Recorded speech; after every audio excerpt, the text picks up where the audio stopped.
잠언 27장 말씀을 가지고 구하는 지혜라는 제목으로 은혜의 말씀 나누겠습니다. 하나님 살아계십니다. 그리고 좋으신 하나님입니다. 하나님의 살아계심과 좋으심을 증명할 수 있는 방법이 뭘까요? 하나님이 주신다라는 것입니다. 성도가 구하면 주십니다. 살아계시기 때문에 반응하십니다. 좋으신 하나님이기 때문에 응답하신다라는 것입니다. 주님 말씀하셨죠. 구하라 주실 것이요. 그러면서 이렇게 말씀합니다. 마태복음 7장 11절에 너희가 악한 자라도 좋은 것으로 자식에게 줄 줄 알거든 하물며 하늘에 계신 너희 아버지께서 구하는 자에게 좋은 것으로 주시지 않겠느냐? 하나님 좋은 것 주시는 살아계신 하나님, 응답하시는 하나님, 좋으신 하나님이십니다. 그 하나님을 어떻게 알 수 있습니까? 구해서 받음을 통해서 알 수 있는 거예요.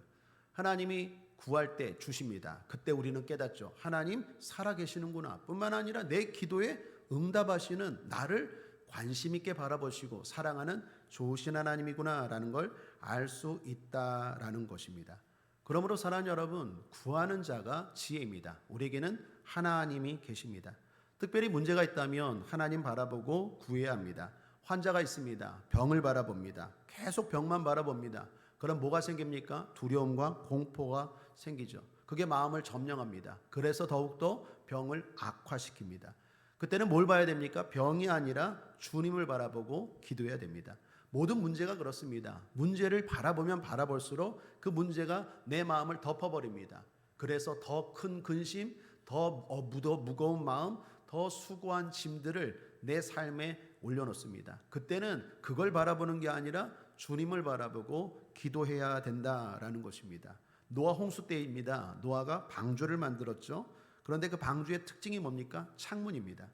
여러분, 노아 방주의 창문이 어디 있죠? 위입니까? 옆입니까? 위입니다. 하나님이 노아 보고 방주를 만들려고 그럴 때 창문을 옆이 아니라 위에다 만들려고 말합니다. 왜 그랬을까요? 위를 바라보라는 거예요.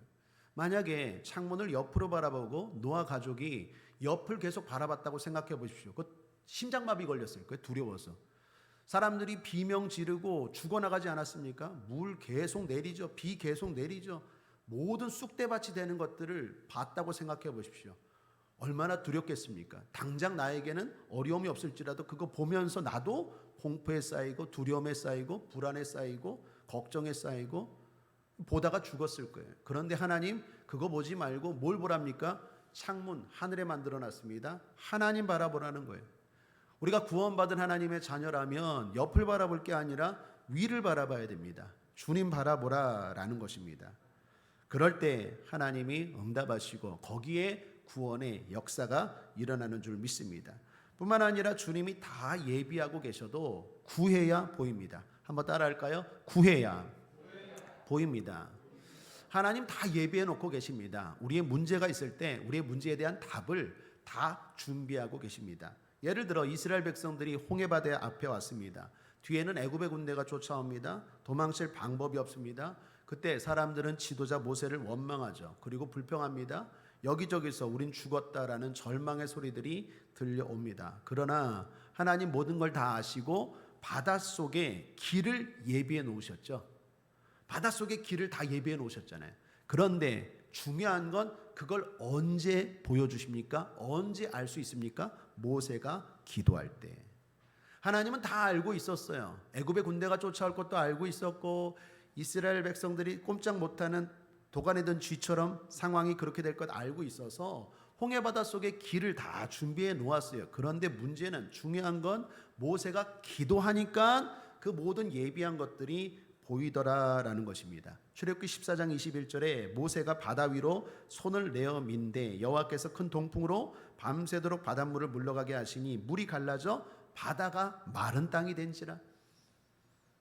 또한 광야를 지날 때도 마찬가지입니다. 먹을 물이 없어서 사람들이 또 아우성칩니다. 또 모세 원망하고 또 과거로 돌아가면 좋겠다 말하고 또 여기저기 절망의 소리들이 들려옵니다. 그러다가 물을 발견했습니다. 그런데 이게 웬걸이요? 그 물이 써요. 먹지를 못하겠어요. 사람들을 원망합니다. 그때도 하나님 다 예비해 놓으셨습니다. 뭐 예비해 놓으셨습니까? 그 물을 달게 하는 방법을 다 예비해 놓으셨어요. 그런데 그때도 모세가 기도하니까 그거를 보게 하십니다. 출애굽기 15장 25절에 모세가 여호와께 부르짖었더니 여호와께서 그에게 한 나무를 지시하시니 그가 물에 던짐에 물이 달아졌더라. 써서 못 먹을 것, 그리고 불평할 것, 어려울 것, 힘들 것 다 알았어요. 그리고 하나님 다 예비해 놓으셨다니까요. 우리 한번 믿음으로 고백할까요? 내 문제 해답을 다 예비해 놓으셨다. 하나님께는 답이 있습니다. 중요한 건 그 답도 기도해야 보여요. 기도해야 바닷속의 길이 보이고, 기도해야 쓴물이 단물이 되는 방법도 하나님이 가르쳐 주신다라는 것입니다. 그러므로 성도는 구해야 합니다. 기도해야 합니다. 기도할 때 성령을 통해서 하나님의 뜻과 하나님의 감추어진 비밀, 방법들을 가르쳐 주신다라는 것입니다. 고린도전서 2장 9절은 말씀합니다. 기록된 바 하나님이 자기를 사랑하는 자들을 위하여 예비하신 모든 것은 눈으로 보지 못하고 귀로 듣지 못하고 사람의 마음으로 생각하지도 못하였다 함과 같으니라. 하나님이 자기를 사랑하는 자들을 위하여 예비하신 모든 것은 눈으로 귀로 마음으로 생각지도 못하였도다. 기적은 못하였어요. 그럼 어떻게 할 수 있습니까? 기도할 때 성령으로 알 수 있다라는 것입니다. 그러므로 기도해야 합니다. 좀 전에 불렀던 찬송가 487장 죄짐 맡은 우리 구주라는 찬송이 있었죠. 가사가 참 좋습니다. 죄짐 맡은 우리 구주 어찌 좋은 친구니 걱정 의심 무거운 심 우리 주께 맡기세. 주께 고함 없는 거로 복을 얻지 못하네. 사람들이 어찌하여 아뢰일 줄을 모를까? 2절도 참 은혜가 됩니다. 시험 걱정 모든 괴로움 없는 사람 누군가 부질없이 낙심 말고 기도드려 아뢰세. 이런 진실하신 친구 찾아볼 수 있을까? 우리 약함 아시오니 어찌 아니 아뢰일까? 3절도요. 근심 걱정 무거운 짐 아니 진자 누군가. 피난처는 우리 예수 주께 기도드리세. 세상 친구 멸시하고 너를 조롱하여도 예수 품에 안겨서 참된 위로 받겠네.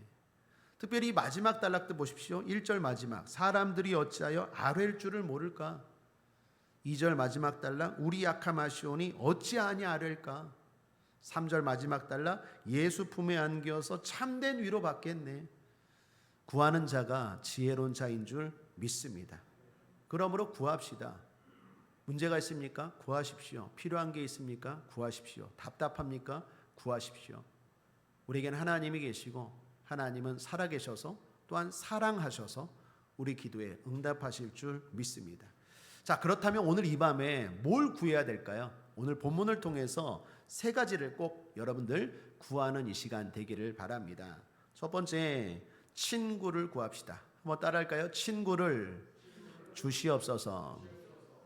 오늘 본문을 보면 유독 친구에 대한 말씀들이 많이 나옵니다. 10절을 보시면 내 친구와 내 아비의 친구를 버리지 말며 라고 말합니다. 흔히 이런 말을 봤어요. 친구에는 네 종류가 있다고 합니다. 꽃과 같은 친구가 있대요. 어떤 친구일까요? 꽃이 피어서 예쁠 때는 함께하지만 꽃이 져버리면 떠나버려요. 그러니까 좋을 때는 함께했다가 좋지 않을 때는 떠나가는 친구가 있대요. 또 추와 같은 친구가 있대요. 추. 저울에 추 있잖아요. 추가 왔다 갔다 하잖아요. 그러니까 무게에 따라서. 다시 말하면 나에게 이득이 되면 가까이 하고 이득이 되지 않으면 떠나가는 친구가 있대요. 또 산과 같은 친구가 있대요. 산. 듬직한 친구죠. 온갖 새와 짐승의 안식처가 되는 것처럼 산과 같은 친구가 있다고 합니다. 또 하나는 땅과 같은 친구가 있대요. 땅. 땅은 나로 하여금 발전케 하는 친구. 여러분 주변에는 어떤 친구가 있습니까? 특별히 마지막 세 번째, 네 번째 산과 같은 친구, 땅과 같은 친구 있습니까? 꼭 구하시길 바랍니다. 좋은 친구가 우리의 삶을 더욱더 복되게 한다라는 것입니다. 오늘 성경에는 그런 친구와 관련된 말씀들이 많이 나옵니다. 몇 가지만 보면 5절 6절입니다. 면책은 숨은 사랑보다 나으니라. 친구의 통책은 충성에서 말미암은 것이나 원수의 자주 입맞춤은 거짓에서 난 것이니라. 면책은 따끔한 질책이에요. 그러니까 나를 잘 되라고 따끔하게 이렇게 질책해 주는 게 면책 또는 통책도 같은 말입니다. 그것은 숨은 사랑보다 더 큰 사랑이라는 거예요. 그러니까 사랑하는 것 마음속에만 있고 말하지 않고 마음속에 있는 것보다 따끔하게 질책해 주는 게 더 좋은 친구고 귀한 친구다라는 것입니다. 오히려 자꾸 좋은 말만 하는 원수는 거짓되고 유익하지 않다라는 것입니다. 9절에도 친구와 관련해서 이런 말씀합니다. 기름과 향이 사람의 마음을 즐겁게 하나니 친구의 충성된 권고가 이와 같이 아름다우니라. 결국 친구는 나로 하여금 옳은 소리, 바른 소리, 그게 좀 싫은 소리일지라도 나 잘되라고 진심 어린 충고를 해주는 친구다라는 것입니다. 그래서 결과적으로 어떤 일이 벌어집니까? 유명한 말씀이죠. 17절입니다. 철이 철을 날카롭게 하는 것 같이 사람이 그 친구의 얼굴을 빛나게 하느니라. 이런 친구 구합시다. 오늘날 현대인의 문제는 두 가지인 것 같아요. 하나는 친구가 없다라는 것, 또 하나는 좋은 친구, 진실된 친구, 믿음의 친구가 없다라는 게 문제인 것 같아요. 사람은 혼자서는 살 수 없습니다. 데일 카네기가 이런 말을 했다고 합니다. 자수성가한 사람이란 이 땅에 있을 수 없다. 흔히 말하죠. 나는 자수성가했어. 거짓말입니다. 누군가의 도움은 받았어요. 분명히 받았어요. 혼자 그냥 잘 모를 뿐이지 부모님의 도움을 받았던 누군가의 도움은 받았지 이 땅에서 자수성가라는 말은 누구도 할 수 없다라는 말이에요. 참 일리 있는 말 아닙니까? 천재라고 불리우는 아인슈타인도 친구와 관련해서 이런 말을 했다고 합니다. 나는 하루에도 여러 번씩 내 인생이 얼마나 많은 친구들의 노력으로 이루어졌는지를 생각한다. 참 지혜로운 사람이죠. 진짜 똑똑한 사람입니다. 자기가 혼자 똑똑해서 이 모든 것들을 한 게 아니라 많은 친구의 도움으로 여기까지 왔다라는 것입니다. 친구라는 관점으로 성경을 보면 성경의 성공한 인물들 주변에는 항상 좋은 친구들이 있어요. 성경에서 우리가 본받아야 될 믿음의 모델들, 하나님 앞에 복받은 모델들 보십시오. 다윗, 요나단 비롯해서 많은 친구들이 있었죠. 다니엘, 사드락과 메삭과 아벳느고를 비롯해서 많은 친구들이 있었죠. 베드로, 다른 12 친구들 많았죠. 바울, 디모데를 비롯해서 진짜 친구들 많았죠. 서신서에 보면 다 가족보다 더 가까운 친구들 많았지 않습니까? 그러니까 이런 위대한 믿음의 사람들, 신앙인들을 보면요, 혼자 독불장군은 없어요. 그러므로 한번 이런 말 따라 한번 해볼까요? 하나님, 나에게 직통계시는 없습니다. 신앙생활에 직통계시, 독불장군은 없습니다. 분명히 성공하는 신앙인에게는요, 반드시 그 주변에 좋은 친구, 좋은 조언자, 좋은 충고자, 그러한 진심 어린, 그러한 충성 어린 사람들이 있다라는 것입니다. 반대로 실패한 사람들 몇몇 소개해 볼까요? 솔로몬, 처음에는 좋았는데 나중에는 무너졌죠. 솔로몬 주변에 친구들이 없어요. 삼손, 대표적인 사람이죠. 친구가 없어요. 친구에 대한 얘기가 안 나와요. 뿐만 아니라 사울 왕도 그렇게 멸망으로 나아갈 때 좋은 친구들이 없었다라는 것입니다. 좋은 친구가 없었던 것도 문제이지만 좋은 친구를 안 만들었던 것 같아요. 정확한 이유는 우리가 좋은 친구가 없는 것은 친구에 대한 소중함을 모르고 구하지 않았기 때문이다라는 것입니다. 그러므로 이 밤에 구할 것 많지만 꼭 믿음의 좋은 동역자들 구하시기를 주님의 이름으로 축복합니다. 무엇보다도 예수님은 우리의 좋은 친구입니다. 요한복음 15장 14, 15절에 보면 너희가 나의 명하는 대로 행하면 곧 나의 친구라. 이제부터는 너희를 종이라 하지 아니하리니 종은 주인의 하는 것을 알지 못함이라 너희를 친구라 하였노니. 우리가 하나님 말씀대로 순종합니다. 그럼 주님 뭐라고 말합니까? 나를 보고 우리를 보고 친구라고 말합니다. 세상 친구 사귀는 게 힘듭니까? 그래도 구하십시오. 뿐만 아니라 무엇보다도 주님을 친구 삼으십시오. 그 말은 주님과 교제하시길 바라고 주님께 비밀을 털어놓길 바라고 주님과 함께 동행하시길 바라고 주님 말씀에 순종하며 지키려고 애를 쓰다 보면 주님이 저와 여러분에게 말합니다. 이제 너는 나의 친구라라고 말합니다. 오늘 그 주님의 음성이 이 밤에 들릴지어다. 주님이 여러분에게 너는 나의 친구다라는 그 말이 들려져서 이 험하고 거칠고 질병도 환난도 재난도 재앙도 많은 인생길 주님을 친구 삼아 한 걸음 한 걸음 기쁘게 행복하게 담대하게 걸어가는 저와 여러분 되기를 주님의 이름으로 축복합니다. 친구를 구합시다. 두 번째, 평안을 구합시다. 한번 따라하겠습니다. 주여, 평안을 주시옵소서. 오늘 본문에 보면 평안하지 못한 마음, 문제가 있는 마음, 상한 마음, 병든 마음들이 몇 가지가 나와요. 제가 그걸 묶었는데 첫 번째, 먼저는 분노입니다. 3절을 보십시오. 돌은 무겁고 모래도 가볍지 아니하거니와 미련한 자의 분노는 이 둘보다 무거우니라. 미련한 자의 분노를 감당하는 것은 커다란 바위를 지고 가는 것보다 버거운 일이다라는 의미입니다. 분노, 이게 병든 마음이죠. 이 마음을 다스리지 못하니까 어떻게 해요? 화가 나는 거고 그 화가 계속 내 삶을 파괴하는 거죠. 분노의 파괴성에 대해서 4절은 이렇게 말합니다.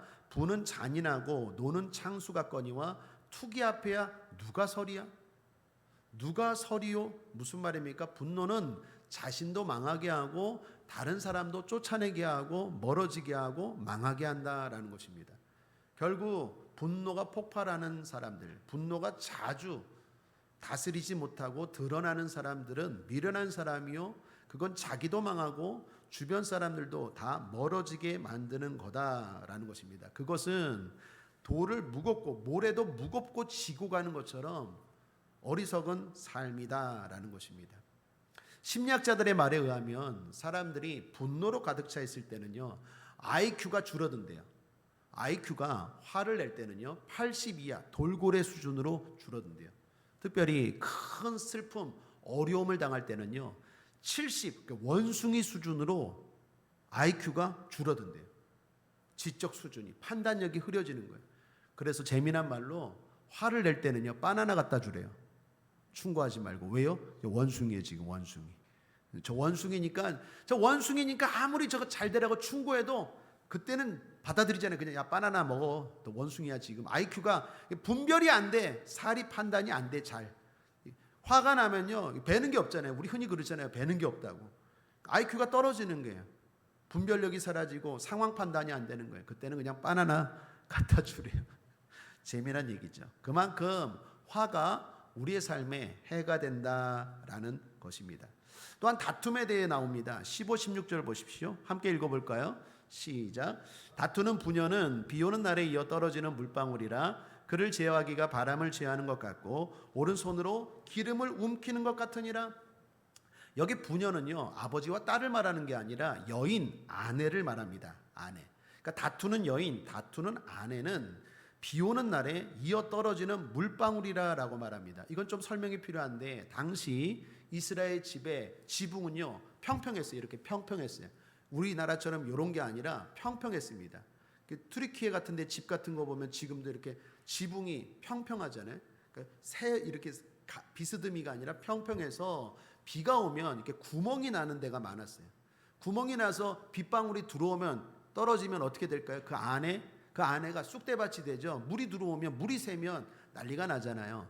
바로 지금 다투는 거에 대해서 이렇게 비유적으로 설명하는 거예요. 자꾸 다툼이 많아지면 마치 빗방울이 집안에 떨어져서 막 온 사방에 난리가 나고 정신없고 소란스러운 것처럼 그러한 어려움이 있다. 제어하기가 힘들다라는 것입니다. 그래서 16절도 이렇게 말하죠. 제어하기가 바람을 제어하는 것 같고 바람이 제어가 됩니까? 손으로 기름을 움키는 것 같으니라. 여러분 기름 손으로 이렇게 잡을 수 있어요? 다 빠져버리죠. 그런 것처럼 다툼이라는 것이 좋지 않다라는 것입니다. 분노나 다툼이나 같은 개념이겠죠. 좋지 않은 마음입니다. 상한 마음이에요. 그런 마음들 해롭다라는 것입니다. 뿐만 아니라 욕심, 욕망에 대한 마음에 대한 말씀도 나옵니다. 20절을 보십시오. 음부와 유명은 만족함이 없고 사람의 눈도 만족함이 없느니라. 음부는 뭘 말할까요? 사람들이 죽으면 가는 지하 세계를 말합니다. 또는 죽음 자체를 의미하기도 말합니다. 특별히 여기서는 예수 믿지 않고 죽은 사람들이 가는 지옥을 말하기도 합니다. 유명도 저 사람 유명하다 그 말이 아니라 음부와 같은 말입니다. 음부나 유명은 지옥을 말합니다.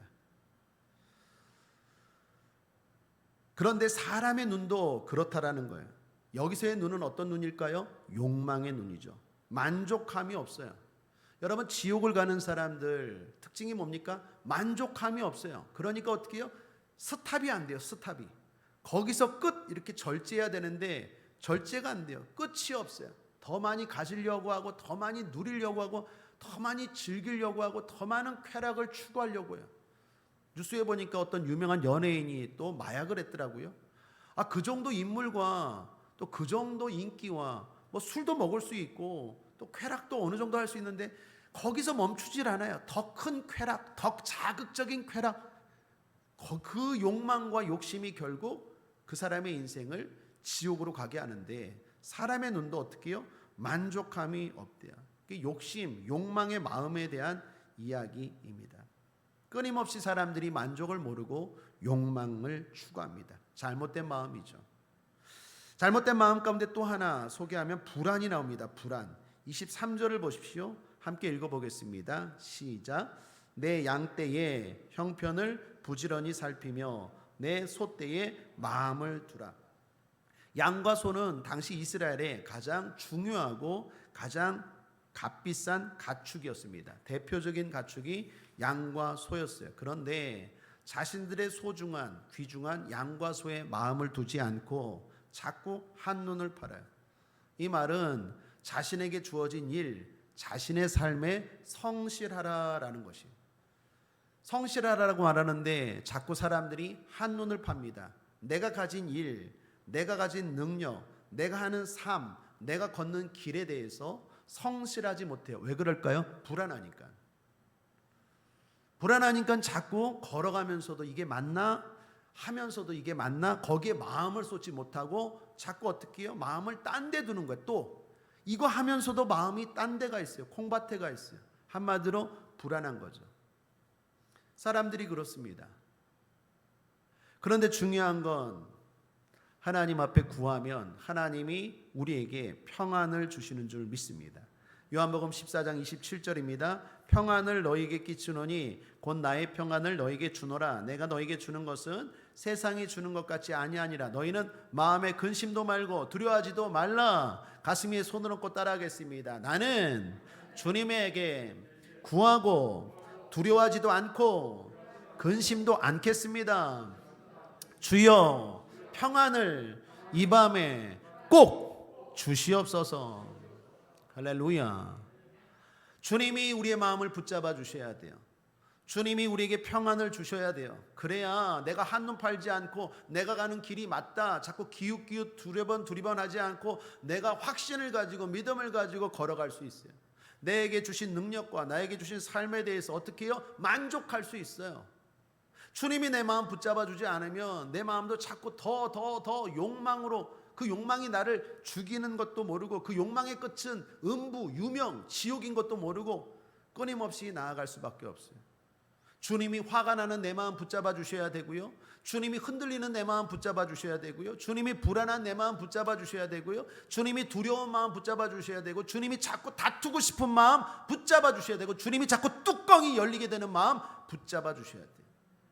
하나님이 평안을 주셔야 내 마음이 잡히는 거예요.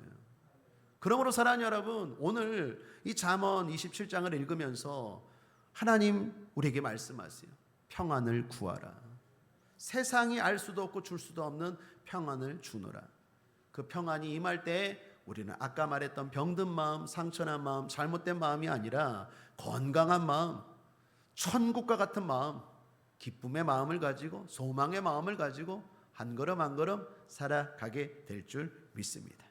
좋은 일이 일어납니다. 행복합니다. 우리의 삶이 천국입니다.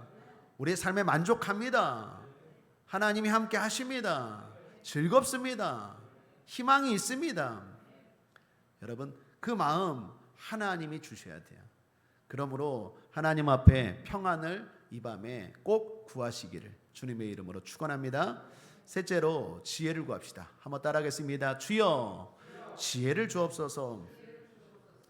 오늘 성경은 지혜를 얻으라고 말합니다. 11절 상반절입니다. 내 아들아 지혜를 얻고 내 마음을 기쁘게 하라라고 말합니다. 그러면서 오늘 잠언 27장을 여러 번 읽어보니까 어리석은 자들의 여러 가지 모습들이 나옵니다. 자, 몇 가지만 소개하면 어리석은 자들은 무모해요. 무모해. 12절을 보십시오. 함께 읽죠. 시작. 슬기로운 자는 재앙을 보면 숨어 피하여도 어리석은 자들은 나아가다가 해를 받느니라. 흔히 말하는 객기죠. 그 용기라고 말하는데 무모한 쓸데없는 용기입니다. 분별 없는 용기예요. 슬기로운 자는 재앙을 보면 숨어 피하여. 그게 답인데 어리석은 자들은 어떻게 해요? 나아가다가 결국 해를 받아요. 고통을 받는다라는 것입니다. 지혜가 없어서 그래요. 뿐만 아니라 어리석은 자들, 미련한 자들은 이기적인 특징이 있습니다. 14절을 보십시오. 이른 아침에 큰 소리로 그이웃을 축복하면 도리어 저주같이 여기게 되리라. 이게 무슨 말일까요? 축복하는 건 좋은 것입니까? 나쁜 것입니까? 좋은 것이죠. 그런데 이른 아침에 축복해. 이른 아침에는 어떤 시간인데? 잠자는 시간이잖아요.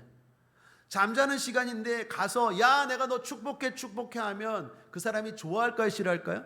싫어한다는 거예요. 축복 자체는 좋지만 상대방을 배려하고 그 상황을 고려해야라는 거예요. 근데 어리석은 자는 야 내 진심인데 그걸 받아들이질 못해. 자기밖에 모르는 거예요. 상대방의 입장이나 상대방이 받을 환경이나 상대방을 고려하지 않고 내가 진심이면 그냥 진심이고 내가 진실이면 내가 진실이야. 이거 얼마나 이기적입니까? 독불 장군이죠. 미련한 자는 대단히 이기적이에요. 자기 수준에서 자기 상황으로만 판단한다라는 것입니다. 그래서 어떻게 해요? 오히려 축복하고 화를 당해요. 축복하고 욕을 얻어먹어요. 또한 어리석은 자는요, 칭찬과 자랑에 약하대요. 21절 자주 나오는 말씀입니다. 함께 읽어보죠. 시작. 도가니로 은을, 풀무로 금을, 칭찬으로 사람을 실현하느니라. 여기 실현 때문에 말이 해석이 좀 어려운 것 같아요. 사람들이, 성도님들이 혼란스러워하는 것 같아요. 실현은 따라하겠습니다. 시험이라는 말입니다. 도가니에서 은을, 이게 은이구나 라는 걸 도가니에서 알 수 있고, 풀무에서 금을, 이게 금이네 라는 걸 풀무불에서 금이라는 걸 시험해 볼 수 있는 것처럼 그 사람이 어떤지는 칭찬해 보면 알 수 있다라는 거예요. 미련한 사람들은 어떻습니까? 조금만 칭찬하면 목에 힘이 들어가요. 교만해요. 그 얘기예요. 그러니까 어리석은 사람들, 미련한 사람들은요, 칭찬, 자랑에 아주 약해요. 좀만 뭐가 잘 되면 교만해지고 자랑하기 바빠요. 한 치 앞도 모르면서 자랑합니다. 1절을 보십시오. 너는 내일 일을 자랑하지 말라. 하루 동안에 무슨 일이 날는지 내가 알 수 없음이니라. 한 치 앞을 몰라요. 내일 일도 모르는데 좀만 칭찬하고 좀만 뭐가 잘 되면 교만하고 자랑합니다. 성경은 타인으로 칭찬하게 하라고 말하죠. 2절을 보십시오. 함께 읽겠습니다. 시작. 타인으로 너를 칭찬하게 하고 내 입으로는 말며 외인으로 너를 칭찬하게 하고 내 입술로는 말지니라. 어리석은 자들은 조금만 잘 되거나 조금만 칭찬하거나 조금만 뭐가 되면은 자랑하기 바쁘고 거기에 마음을 빼앗길 수 있다라는 것입니다. 어리석은 자의 모습입니다. 하나만 더 본다면 어리석은 자는요, 깨달음과 돌이킴이 없습니다. 22절입니다. 미련한 자를 곡물과 함께 절구해 놓고 공의로 찌을지라도 그의 미련은 벗어지지 아니하느니라. 아무리 고통을 당하고 아무리 환난을 당하고 하나님이 깨닫게 해도 그 미련함이 벗어지지 않는데요. 깨달을 줄 몰라요. 돌이킬 줄 몰라요. 그래서 좋은 관계를 놓칩니다. 8절을 보십시오. 함께 읽어보죠. 다시 한번 끝입니다. 시작. 본향을 떠나 유리하는 사람은 보금자리를 떠나 떠도는 새와 같으니라. 이게 무슨 말일까요? 본향은 여기서 가나안 땅을 말합니다. 이스라엘 백성들에게 본향은 하나님이 주신 땅 가나안을 말합니다. 그런데 이 말이 친구의 충고와 관련하는 친구의 충고에 대한 이야기를 하고 있는데 갑자기 이 8절 말씀이 나와요. 그래서 사람들이 생각하기에 이게 문맥이 잘 안 맞는 것처럼 안 어울린 것처럼 보입니다. 그런데 의미는 이렇습니다. 마땅히 좋은 친구들의 충고를 받아들이지 않고 공동체에서 자기 본향에서 떠나간 사람들은 보금자리를 떠나 떠도는 새와 같다라는 거예요. 함께 어울리다 보면 내가 부족한 게 있습니다. 함께 신앙생활하다 보면 나의 단점이 있어요. 그래서 친구가 진심 어린 마음으로 나 잘되라고 좋은 충고를 하는데 그게 듣기 싫다고 떠나요. 그 떠나는 것을 성경은 뭐라고 말합니까? 보금자리를 떠난 새, 방황하는 새처럼 비유하고 있는 거예요. 어리석은 자들은 뭡니까?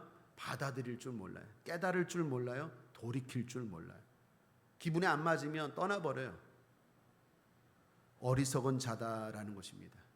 그러므로 사랑하는 여러분, 지혜를 구합시다. 지혜를 구합시다. 어리석게 행동하고 어리석게 반응하고 미련하게 살지 말고 하나님 앞에 지혜를 구합시다. 야고보서 1장 5절입니다. 너희 중에 누구든지 지혜가 부족하거든 모든 사람에게 후히 주시고 꾸짖지 아니하시는 하나님께 구하라. 그리하면 주시리라. 구하면 주십니다. 하나님은 살아계십니다. 하나님은 우리를 사랑하십니다. 그러므로 구하면 주십니다. 사랑하는 여러분, 구합시다. 물이 깊은 게 문제가 아니라 수영을 할 줄을 모르는 게 문제다라는 말이 있어요. 문제가 어려운 게 아니라 문제를 풀 수 있는 실력이 없는 게 문제다라는 말도 있습니다. 구하면 하나님이 실력과 능력 다 주시는 줄 믿습니다.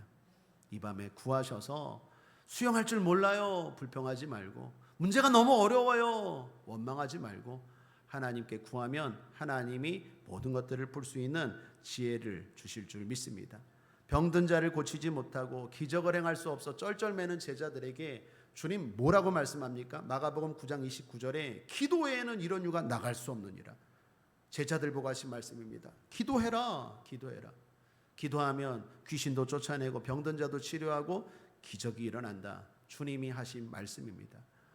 이 말씀은 시대를 초월해서 아무리 과학이 발달하고 지금 첨단 과학의 시대가 될지라도 영원한 진리인 줄 믿습니다. 구하는 자가 가장 지혜로운 자인 줄 믿습니다. 특별히 이 밤에 구할 것 많죠. 우리가 튀르키예를 위해서도 구해야 되고 또 여러분 가정에 여러 가지 영적인 것들 또 육적인 것들 물질적인 것 구할 게 많은데 오늘 이 잠언을 통해서 우리에게 주시는 이 교훈들 잘 기억하시고 이것들 꼭 구하여 받아서 지혜롭게 복되게 살아가는 이 밤 되시기를 또 여러분의 삶 되시기를 주님의 이름으로 축복합니다. 말씀을 정리합니다. 구하면 주십니다. 하나님 살아계신 좋으신 하나님입니다. 그 하나님께 친구를 평안을 지혜를 구합시다. 그 외에도 바라고 원하는 것 모든 것들 구합시다. 응답하실 것입니다. 좋으신 하나님이십니다. 기도하면 주십니다. 기도하겠습니다. 하나님 아버지 감사합니다. 오늘도 구하며 살게 하시니 감사합니다. 특별히 잠언 27장을 통해서 무엇을 구해야 될지 깨닫게 하시니 감사합니다. 성령님 이 시간 믿음을 주셔서 주님 앞에 간절히 구할 때 응답하여 주시고 하나님의 사랑과 하나님의 살아계심을 경험하고 맛보는 이 밤 되게 하여 주시옵소서. 이 외에도 우리 성도들 필요한 것 주님 앞에 구합니다. 아버지 하나님 그 모든 것들 다 응답하여 주시옵소서. 감사드리며 예수님의 이름으로 축복하고 기도했습니다. 아멘.